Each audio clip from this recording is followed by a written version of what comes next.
Une société se reconnaît dans ce qu'elle protège quand tout est sous pression. En 2022, la loi C5 modifie le code criminel. Elle élargit l'accès aux peines de prison purgées dans la collectivité et supprime certaines peines minimales. La décision se joue davantage sur l'évaluation du risque et des conditions plutôt que sur des exclusions automatiques. La prison devient une option parmi tant d'autres. La collectivité devient, elle aussi, un lieu d'exécution de la peine. Déjà avant C5, beaucoup de dossiers d'agression sexuelle ne menaient pas à de la prison en raison de la longue chaîne judiciaire et administrative et de la nature des infractions. Mais pour plusieurs crimes graves, la loi imposait des peines minimales qui fermaient la porte aux peines dans la collectivité. C5 n'a pas créé la peine à domicile. Il a élargi son accès en retirant des barrières légales qui obligeaient auparavant l'incarcération ferme dans certains cas. Depuis l'entrée en vigueur de C5 au Québec, en seulement 2 ans, on dépasse les 700 peines de prison à domicile. Depuis longtemps, et plus encore avec l'accélération démographique liée à l'immigration de masse des libéraux, les infrastructures fonctionnent à capacité maximale. À l'intérieur des pénitenciers, la pression est constante.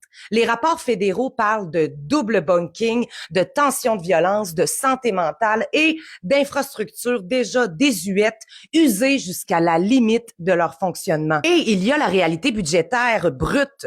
Incarcérer un homme au fédéral coûte autour de 150 000 $ par année. Pour les femmes, le coût grimpe autour de 260 000 $ par année, notamment à cause des besoins spécialisés et des structures dédiées. À l'inverse, la supervision dans la collectivité coûte des dizaines de milliers, beaucoup moins cher. Les économies doivent avoisiner les milliards, mais pour le monde ordinaire, rien ne baisse. Au contraire, le coût de la vie n'arrête pas de monter en flèche. L'argent gagné grâce à cette loi reste en haut, dans les budgets. Nous autres, en bas, tout ce qu'on récolte, ce sont les risques pour nos enfants, pour nos familles, pour nos quartiers. Imaginez une famille qui traverse les couloirs d'un poste de police, les salles d'attente d'un hôpital, les interrogatoires, les examens, les nuits sans sommeil. Imaginez un enfant qui revit l'agression à chaque étape, pendant que les adultes autour luttent pour rester debout. Et au bout de ce parcours, le verdict tombe.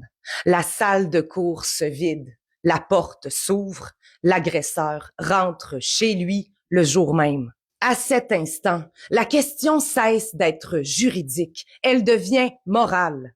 À qui ce système offre-t-il sa protection réelle? À ceux qui portent les blessures pour la vie ou à ceux qui peuvent reprendre une soirée ordinaire après la plus grave rupture de confiance humaine? Et pendant que l'État compte en centaines de milliers de dollars le coût d'un seul détenu, le soutien offert aux victimes, lui, se résume à quelques rendez-vous, à des listes d'attente, à des suivis fragmentés. La reconstruction ne se fait pas par un formulaire, elle se fait dans le temps, dans la continuité, dans l'accès réel à des soins psychologiques et à un accompagnement stable et durable. Quand l'aide s'arrête à l'âge adulte ou à une enveloppe fermée, le message devient brutal. Autour des agresseurs, il existe des équipes, des programmes, des suivis, des structures entières. Autour des victimes, il reste le vide. Des vies qui ont été brisées, des enfances qui ont été volées, des corps et des esprits qui porteront à jamais le poids de ce qui a été commis.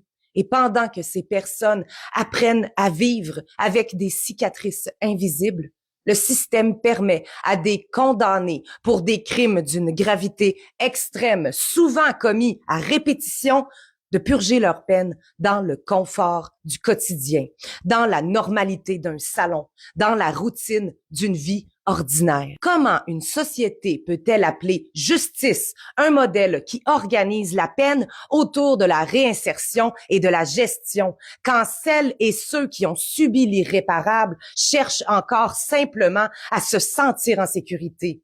Une loi se juge à l'endroit où elle place la souffrance. Et aujourd'hui, cette place mérite d'être exposée au grand jour. Cessons de normaliser la violence, la pédocriminalité et les agresseurs. La protection des plus vulnérables mérite d'être la norme, pas l'exception.